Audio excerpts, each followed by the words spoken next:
are, baby, you're in the fog of nostalgia, and you're gonna be disappointed. Yeah, that's kind of my paraphrasing of Welcome to the Jungle. Guns N' Roses' big iconic song from all the way back in 1987. And of course, the big news with Guns N' Roses, they're reforming. At least for one show, they're going to Coachella. They're getting like 3/4 of the original band together. And a lot of people are excited about it, but I think the internet is actually right for once by responding to this with absolute apathy. There's a lot of hardcore Guns N' Roses fans. I know of them. They're friends of mine. I've never been a fan, but I can at least go back and sort of grasp why they were so popular for a short amount of time. Looking at the Guns N' Roses discography, I'm really starting to kind of wonder what made them different from all the other hair bands. Granted, I will say this: Slash is a really, really good guitar player. They definitely set them apart from, Def Leppard and Poison and Motley Crue and all these other groups. But at the end of the day, you go back and you listen to Appetite for Destruction, you listen to the deep cuts, you listen to Rocket Queen and what else, Mr. Brownstone, and you just kind of walk away going, it seems awfully generic. It sounds like something you'd hear on like a Trickster or a Firehouse CD. I'm really showing my age when I list those bands, by the way, but for those of you who are millennials or Gen Z, they were bands that came out right before Nirvana that sounded like, I don't know, Whitesnake, and they were terrible. But, Guns N' Roses, nonetheless, they do have a following. There are people who are going to go out there and pay a lot of money. But the fact of the matter is, they're just kind of caught up in the ensnarement of nostalgia. You look at Guns N' Roses, you look at these guys, they're going to be performing, they're all north of 50. At this point, they got to be approaching like 60, maybe. Some of them maybe actually are 60. I don't know how old Slash or Axl Rose is, but you got to figure, they're really getting close to AARP status. But they're going to this show, and you're going to actually expect them, with 30 years of ring rust, to go up on stage and actually put on something decent. When the fact of the matter is, you go back and you watch Guns N' Roses in their prime, back when they're all together, their live concerts were pretty bad.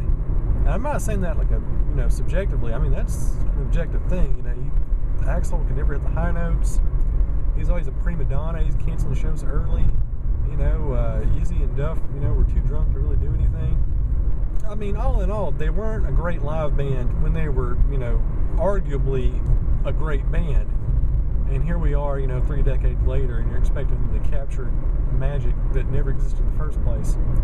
Setting yourself up for disappointment.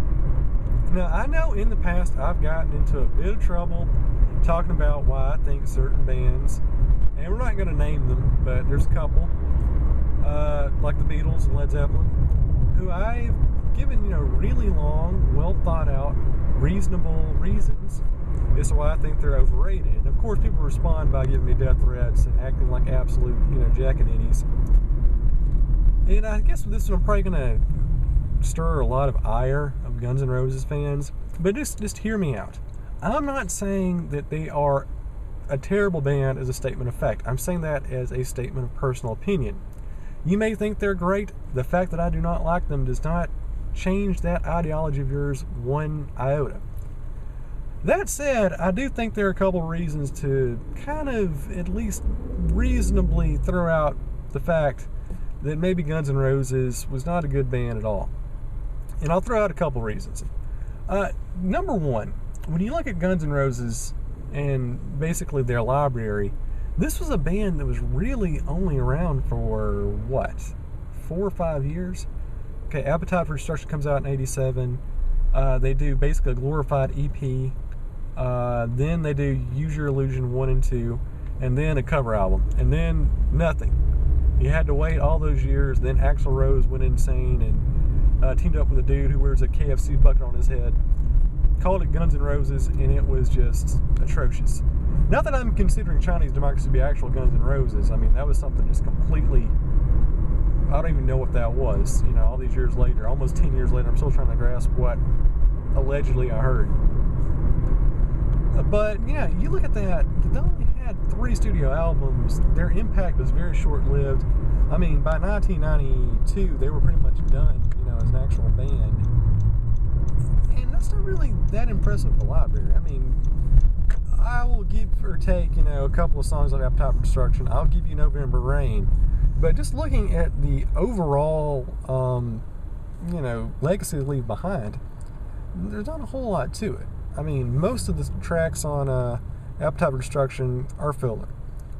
And we'll go more on the lyrics and the composition, why I think that's vastly overrated momentarily.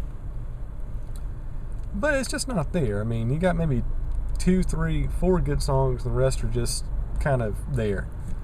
Use Your Illusion is just a complete, just overproduced nightmare of an album. Maybe November Rain's a great song, maybe they have a few catchy songs, but it's absolutely just littered with like this overly dramatic, overlong, just these needlessly sprawling opie, like Coma and Civil War, just come off as just incredibly just narrow-minded and unintellectual and just trying way, way too hard to be something that it's not.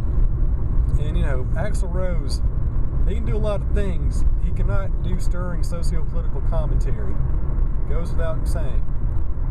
And, you had, what was it? Was it called Lies? That was the EP they did. And they had the Spaghetti and which is nothing but covers. It doesn't really count. So, yeah, going at that, compared to a band like, even some bands that I don't really actually like. I don't like Metallica. I don't like AC/DC.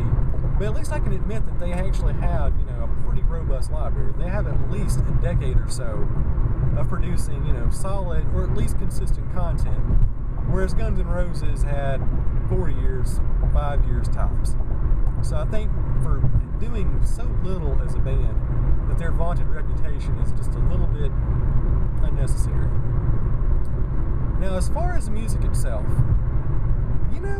I can sort of see, like when Guns N' Roses first came out, that they could have been seen as like really, really tough dudes. I mean, you listen to Appetite for Destruction, I mean, compared to Dokken, not Dokken's actually, I like them. I mean, compared to like, The Great White or White Line or White Snake, all the white bands of the 1980s, compared to Poison, compared to Motley Crue, I mean, it did sound a little more aggressive. Like, it felt more sincere, like when they're talking about beating stuff up and getting drunk, you actually kind of believe them a little. But I think maybe it's just because we've heard the stuff so much over the last 30 years, it's been played and become just a part of our cultural lexicon that it doesn't have that aggressive sheen to it anymore. So, I mean, nowadays, when I hear Welcome to the Jungle, back in the day, I mean, you heard it and you're like, oh yeah, we're going to rumble. But now when I hear it, I don't think, just utter and complete badassery. I just think, all right, I'm going to the middle school basketball game. I mean, it's been completely neutered and, defanged, and their music just doesn't have that sort of, core impact anymore. I mean, it barely had it when it did have it, but, 30 years later, it just completely just feels flaccid. And I mean, I really don't know what to interpret. I mean, their music's so one-dimensional. I mean, I guess with November Rain and Sweet Child of Mine, just to feel like all lovelorn. But when you listen to something like Rocket Queen, or you listen to something like Coma, or you listen to, just pick a song. Was that song on Use Your Illusion, where he's talking about, like, being deflowered by a gypsy? I mean, I don't even know, like, what emotions I'm supposed to feel. It's just a complete jumble. And I think the biggest problem with Guns N' Roses is they just let Axl Rose have way too much creative control. I mean, Use Your Illusion 1 and 2 are just absolute, just train wrecks. I mean, yeah, they have some good songs, but overall, they're just absolute, just overproduced, grandiose nightmares where, there's so much that should have been cut out, but Axl Rose, being the prima donna himself, had to stay. And of course, the biggest slide against Guns N' Roses as an act has to be Axl Rose. Slash, like I said, he seems like a pretty alright guy. He's a really good guitar player, I will grant him that. The other two guys, Izzy Duff, whoever they have as the backup, yeah, I don't know, they're just kind of there. But Axl Rose is one of the most annoying rock stars that has ever lived. I mean, granted, he doesn't have sort of like that iconic following. He doesn't have the great men behind him like John Lennon and Kurt Cobain does. But the fact of the matter is, he's so insignificant. Like, his work, his oeuvre is so unimpressive I mean, listen to him perform live. He doesn't really sound that good. I mean, yeah, he had some yelps and he sounded like, Davy Jones from the Monkees. But overall, I mean, he's just a crappy singer. I mean, especially now, if you heard any of his live performances during the 2000s, he just sounds like a complete, pale carbon copy of what he used to be. And he's never that good to begin with. But he's just such a phony. He pretends to be a tough guy. He writes these long, sprawling, Brian Wilson wannabe epics. And he has that veneer of being a tough guy, and he's a complete prima donna. He's canceling shows back in the day, just treating his bands like jerks, and just completely, falling into reclusiveness, but still using that to his advantage and, making a lot of money. I'm not really sure how he held on to the money throughout the years. I guess the fact they're doing a reunion shows that he's at least a little cash strapped. But he's just a complete fabrication, a phony, wannabe tough guy. Here's all you need to know about Axl Rose. He, and I'm not making this up, he lost a fight to Tommy Hilfiger. He's out there saying, I'm tough, I'm bad, I'm rough, I ride motorcycles, whatever Guns N' Roses singing back in the day. He's doing all that. He gets into a fight with a fashion designer and loses.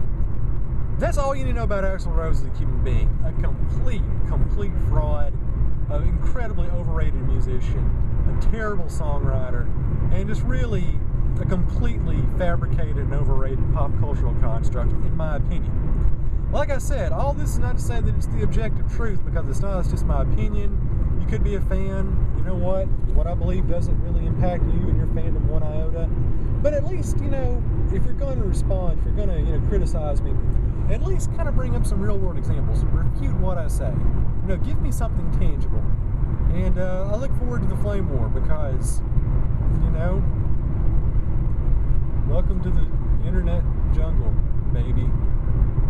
You're going to get deleted or reported as spam, one or the other.